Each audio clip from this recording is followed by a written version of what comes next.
We're going to look at pressure and volume stresses on gaseous equilibrium systems using the lens of Le Chatelier's principle. To understand pressure and volume shifts in equilibrium, we have to have a basic understanding of two gas laws, Boyle's law and Avogadro's law.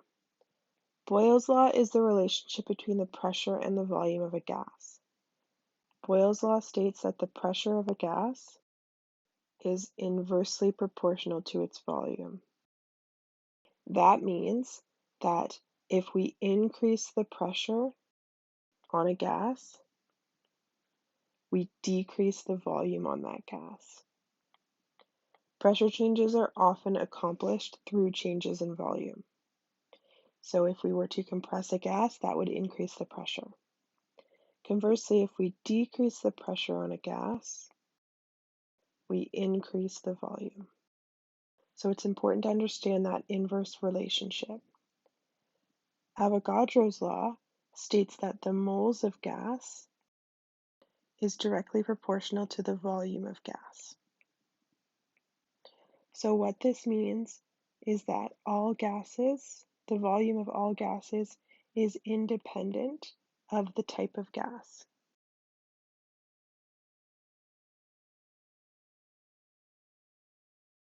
So the volume of a gas depends on the number of molecules or moles present, not on the type of gas.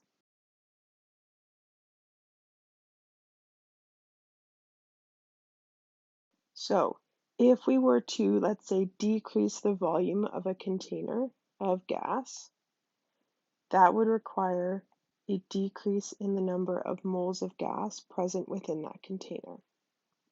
If we were to increase the volume of a container of gas, that would require an increase in the number of moles of gas that are present in that container. We're first going to look at the effect of increasing pressure or decreasing the volume on an equilibrium system. So we're going to look at a really simple equilibrium system, the dimerization of nitrogen dioxide. So in our equilibrium, on our reactant side, we have two molecules of nitrogen dioxide dimerizing into one molecule of dinitrogen tetroxide. It's really important in this concept to understand how many moles of gas are on each side of our equation. So we just add the coefficients up of all the gaseous reactants. So we have 2 moles of reactants and only 1 mole of product. So we have less gas, fewer molecules of gas on our product side than on our reactant side. So the boxes here represent closed vessels containing gases. And as you can see, we've shrunken that. So at equilibrium, we have a mixture of NO2 and N2O4. And so we have 8 molecules of NO2 and 6 molecules of N2O4. The stress we've imposed here is increasing the pressure and thereby decreasing the volume. We can see from our first system to our second, the gases now are significantly closer together. So at equilibrium, we have the correct number of gas molecules for our volume. Now our volume is smaller, we have the same number of gas molecules, so they're too crowded. And so what's going to happen is a shift that's going to reduce the total number of gas molecules.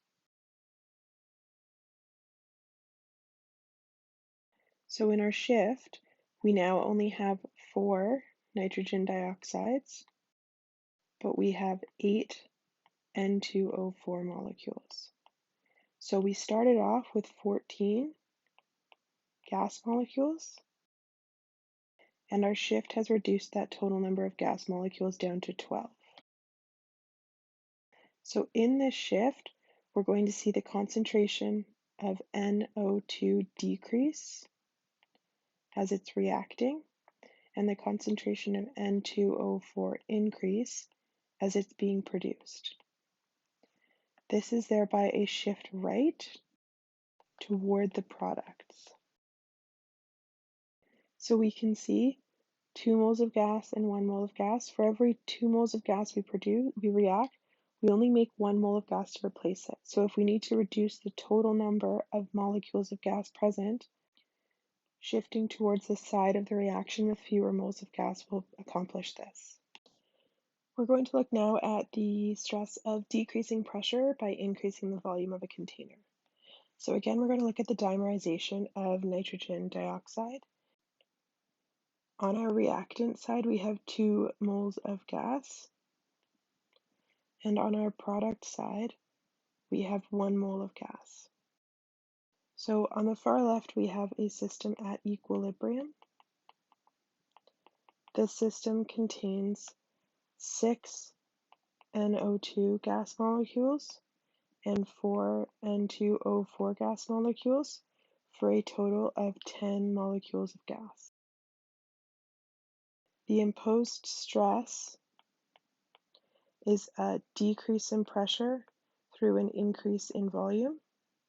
And we can see now, same number of gas molecules, but there's a lot more space for them. So here we were filling the space provided perfectly.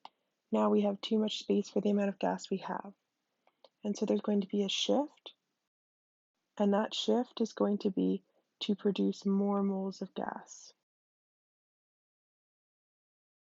So if we look at the shift here, we see we now have 1, 2, 3, 4, 5, 6, 7, 8, 9, 10 molecules of NO2 and only 2 molecules of N2O4. But what that shift has accomplished is we now have 12 molecules of gas. So we've increased the total number of gas molecules that are present. We've increased the concentration of our reactant, NO2, and decreased the concentration of our product, N2O4. So this is a shift left toward the reactants. So we have too much space for our gas once our stress is imposed. And so our reaction will shift to produce more moles of gas to fill that newfound space. So we're going to shift left toward the side of the reaction with more moles of gas.